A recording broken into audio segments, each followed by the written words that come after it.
देखिए, सबसे पहली बात तो ये एक झूठा प्रोपेगेंडा बीजेपी आरएसएस ये कर रही है पूरे देश में कि वक्फ प्रॉपर्टी जो है वो एक प्राइवेट प्रॉपर्टी है। बीजेपी इसको ऐसा बता रही है कि ये गवर्नमेंट प्रॉपर्टी है, तो ये एक प्राइवेट प्रॉपर्टी है, नंबर वन। दूसरा, एक झूठा प्रोपेगेंडा बीजेपी आरएसएस और उनके अलाइज की तरफ से किया जा रहा है।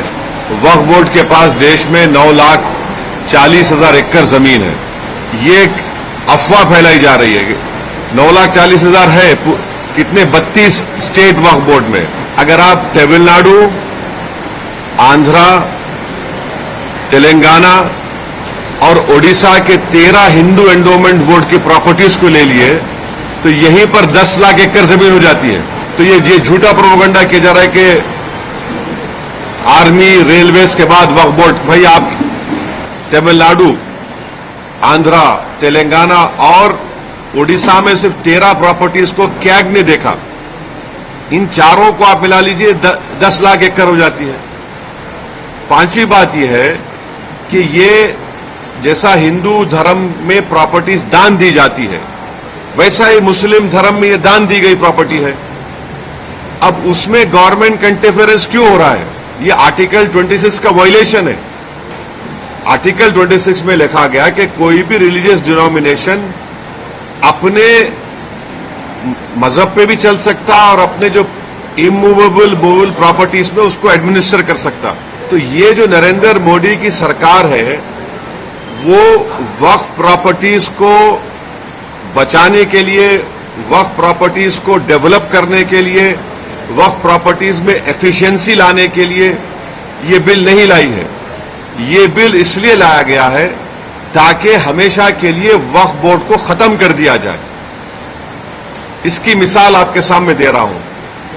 1995 एक्ट में वक्फ बाय यूजर है, यानी कोई चीज के इस्तेमाल करने की वजह से वो प्रॉपर्टी वक्फ हो जाती है। सर, नमाज हो रही है एक जगह पर, यतीम खाना है, कब्रिस्तान है।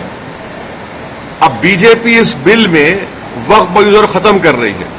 वैसे अगर आप हिंदू धर्म में देखेंगे, कई एंडोमेंट बोर्ड्स में देखेंगे, वहां पर बाय यूसेज वो प्लेस रिलीजियस हो जाती है। लॉ में है हिंदू धर्म के एंडोमेंट में। अब आप मेरे को बताइए, एक एग्जांपल दे रहा हूं। उत्तर प्रदेश में 1,21,000 रजिस्टर्ड वक्फ प्रॉपर्टीज है सुन्नी वक्फ बोर्ड में। उसमें से 1,12,000 तो वक्फ बाय यूजर है। जब वक्फ बाय यूजर खत्म हो जाएगा तो कौन सा लॉ अप्लाई होगा उसके ऊपर? एक ये हो गया। ये इनका ये वक्फ बोर्ड बचाने का मतलब नहीं, खींचने का मतलब है। दूसरा उसमें क्या है कि कोई 5 साल जो मुसलमान रहेगा, उसमें लिखा हुआ है प्रैक्टिसिंग मुसलमान रहेगा, वो ही वक्फ करेगा। अब प्रैक्टिसिंग मुसलमान का मतलब क्या है?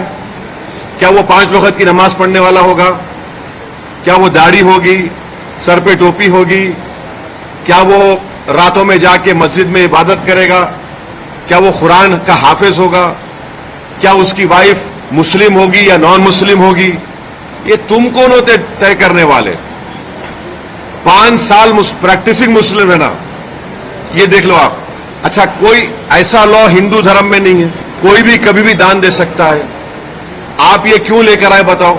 आप कौन होते? मैं प्रैक्टिसिंग हूं, नहीं हूं, मैं मुसलमान हूं। मेरे घर में झांक के देखेंगे नरेंद्र मोदी, या फिर 5 साल के बाद मोदी बोलेंगे आओ बेटा तुम मुसलमान सर्टिफिकेट लेकर जाओ। हाँ, तीसरा आप उसमें देख लो। तीसरा क्या है उसमें कि ये बोला जा रहा है कि कोई भी वक्फ प्रॉपर्टी जो गवर्नमेंट के कब्जे में है उसका फैसला कलेक्टर करेगा। अब आप मेरे को बताइए, कलेक्टर खुद गवर्नमेंट का होता है, एग्जीक्यूटिव का। क्या कलेक्टर अपने मामले में जज बन सकता है क्या? ये तो प्रिंसिपल्स ऑफ नेचुरल जस्टिस के खिलाफ है। भाई, आप में मेरा झगड़ा होगा तो आप जज कैसे बनेंगे? तो कलेक्टर को इख्तियार दे रहे हैं कि कलेक्टर तय करेगा। अच्छा, फिर सर्वे कमिश्नर होता है जो सर्वे करता है प्रॉपर्टीज को। ये बोल दिया कि नहीं, सर्वे कमिश्नर नहीं करेगा, कलेक्टर करेगा। सर्वे कमिश्नर एक अलग होता है डिपार्टमेंट, उसको खत्म कर रहे हैं। क्यों कर रहे हैं भाई आप उसको? फिर आप ये कर रहे हैं कि स्टेट वक्फ बोर्ड, सेंट्रल वक्फ काउंसिल में वहां पर सिर्फ एक नॉन मुस्लिम मेंबर होता है, मिनिस्टर होता है। बाकी के पूरे जितने कैटेगरीज है उसमें मुसलमान होता है, आप उसको खत्म करके मेजॉरिटी नॉन मुस्लिम को मेंबर बनाना चाह रहे हैं। स्टेट वक्फ बोर्ड में पूरे मुस्लिम मेंबर्स होते हैं, उसको आप क्या कर रहे हैं, आप उसमें से कम 8 या 9 नॉन मुस्लिम को अपॉइंट करना चाह रहे हैं। स्टेट वक्फ बोर्ड में इलेक्शन होता है मुतवल्ली कैटेगरी का, एमएलए एमपी कैटेगरी का और बार काउंसिल का, आप नॉमिनेट करेंगे। अच्छा, नॉमिनेट क्यों करना चाह रहे हैं? अगर आप वक्फ बोर्ड का एक्ट देखेंगे तो वक्फ बोर्ड में आपकी प्रॉपर्टी वक्फ है, मैं उसको डायरेक्ट मैनेजमेंट में 5 साल के लिए ले सकता हूं। जब मैं अपने लोगों को नॉमिनेट कर दूंगा उसमें, तो मैं डायरेक्ट मैनेजमेंट ले लूंगा। इनकी नीयत खराब है उसमें। फिर आप ये कह रहे हैं कि कोई हिंदू वक्फ नहीं कर सकता। क्यों नहीं कर सकता हिंदू वक्फ? हिंदू वक्फ कर सकता है, वो मुतवल्ली भी बन सकता है, मगर आप हिंदू वक्फ नहीं कर सकता, उसको खत्म कर रहे हैं और हिंदू को मेंबर बनाना चाह रहे हैं आप। सेंट्रल वक्फ काउंसिल लेके देयर शेल बी, शेल का मतलब मैंडेटरी अंग्रेजी में, 2 मेंबर रहेंगे मिनिमम। फिर ये झूठा प्रोपेगेंडा बीजेपी की कि हम महिलाओं को बना रहे हैं, वो पढ़ते नहीं है। ऑलरेडी महिला का प्रोविजन है। क्या प्रोविजन है? अब ये बोल रहे कि 2 बनाएंगे। अभी जो प्रोविजन है एटलीस्ट 2, यानी 2 से बढ़ सकते, आप 2 कर दिए खाली उसको। वक्फ का एक ट्रिब्यूनल है, अब ट्रिब्यूनल में झूठा प्रोपेगेंडा करते हैं कि ये इसका डिसीजन फाइनल होता है। भाई, एनजीटी ट्रिब्यूनल है, इनकम टैक्स का ट्रिब्यूनल है, रेलवे क्लेमेंट्स ट्रिब्यूनल है, ऐसे 14 ट्रिब्यूनल है जिनका डिसीजन फाइनल होता है, अपील नहीं कर सकते। भाई, ट्रिब्यूनल के जजमेंट के बाद हाई कोर्ट में रिव्यू पिटीशन डाला जाता है। अपील करने से तो लाखों केस कोर्ट में है, और रिव्यू पिटीशन में हाई कोर्ट पूरा रिकॉर्ड मंगा सकता है, तो ये वक्फ के फेवर में नहीं है। फिर इसमें आपने एक कानून लेकर आए। अभी कानून क्या है कि अगर कोई वक्फ की जायदाद को चोरी से बेचता है, उसको 2 साल का रिगरस इंप्रिजनमेंट, नॉन बेलेबल। अभी मोदी जी के दिमाग में ख्याल आया, क्या ख्याल आया कि तू वक्फ बोर्ड की जायदाद को बेच दे। मोदी है तो मुमकिन है, क्या मुमकिन है कि तेरे को 2 साल नहीं, सिंपल इंप्रिजनमेंट, तेरे को बेलेबल हो जाएगा। तो वक्फ के मफाद में क्या हो रहा है? ट्राइब्यूनल है वक्फ का ट्राइब्यूनल, उसमें एक डिस्ट्रिक्ट जज सीजे अपॉइंट करते हैं हाई कोर्ट के, एक इस्लामिक नॉलेज का जानकार और एक एमिनेंट पर्सन। अब आप क्या करते हैं? रिटायर्ड डिस्ट्रिक्ट जज, रिटायर्ड गवर्नमेंट एम्प्लॉय, कैसे होगा? फिर अगर आपकी कोई वक्फ की प्रॉपर्टी है, मैं जाके कंप्लेन करता हूं कि ये वक्फ नहीं है, तो collector will order an inquiry.